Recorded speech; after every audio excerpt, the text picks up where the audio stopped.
J'ai écrit à MC1 juste quand il a fini le live. Famille, est-ce que vous savez qu'il y a des loups qui se préparent actuellement entre Imra et MC1? Eh, c'est incroyable. Il dit que il va jamais laisser tomber MC1. Malgré tout ce qui s'est passé, il va jamais le laisser passer. Eh, il y a du loup, ça, c'est un banger. Et pas trop parler. Abonnez-vous à la chaîne, suivez d'abord la vidéo, on se prend à la fin. Ah!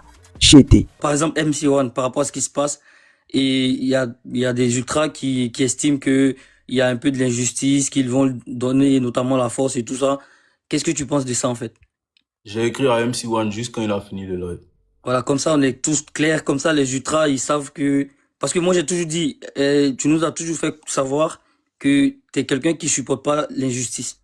Et je pense que tout le monde... J'ai écrit à MC1 après le live, il lui a dit que c'est lui.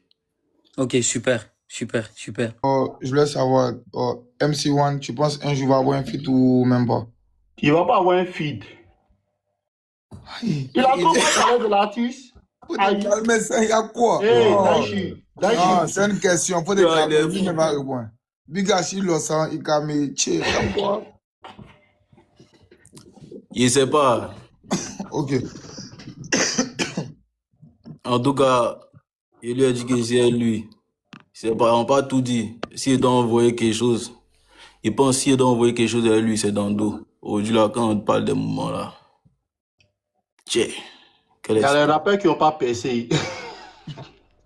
Lui, là, il a coupé son micro. Je te laisse. Bon, vous avez suivi tout ce qu'il a dit du début jusqu'à la fin. Il a bien évidemment affirmé qu'après le live, au cours duquel les papons ont été cassés, qu'après ce live là, il a appelé monsieur, lui a dit que il est de cœur avec lui, il est avec lui, il va jamais l'abandonner. Et un étoile lui a posé la question, est-ce qu'il y a un feat qui se prépare entre eux? Il dit il ne veut pas dévoiler, sûrement que ça va sortir dans le dos. Ça prouve déjà qu'il y a quelque chose qui se prépare, quelque chose qui se prépare. On ne va pas trop parler, c'est tellement on est dans les émotions, on n'a pas les mots. Non, ça prouve que Imra, il n'aime pas l'injustice. Il sait ce que ça veut dire d'être dans un label, en fait, dans une maison de production.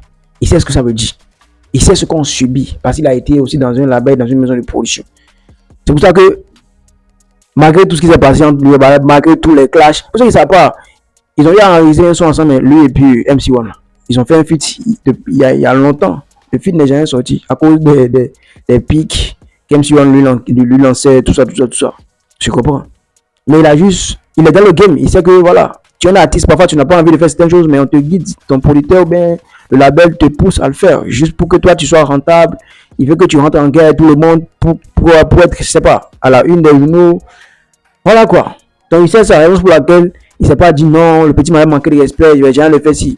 On se comprend. Maintenant, je vois d'autres qui disent que non, il a couru pour apporter son soutien aux jeunes. Voilà, parce que, voilà quoi. Il sait déjà que DDB n'aime pas MC1, donc il veut recruter, il veut prendre MC1 sous ses ailes pour qu'il puisse attaquer aussi DDB en retour. C'est du folklore. MC1, il n'était pas ami de quelqu'un. Il a clashé Imra, DDB, tout le monde kiffe le beat, tout le monde. Il n'était pas ami de quelqu'un, juste que lui, il a eu bon cœur. Voilà, il a eu bon cœur. J'ai dit, mais le jeune, il est talentueux, donc il mérite une chance, il mérite, voilà, le soutien. C'est comme ça, moi, je trouve les choses. Hein.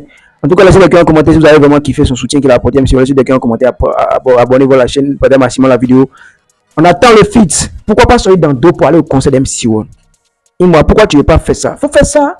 Adi, on s'attend pas à toi, mais tu sors dans dos, tu montes sur scène au Palais de la Culture le 6 juin prochain. Ça va boomer. Imaginez Imra et MC1 sur scène. Famille. C'est ça, dit. Bah, abonnez-vous, partagez le champion. Gas.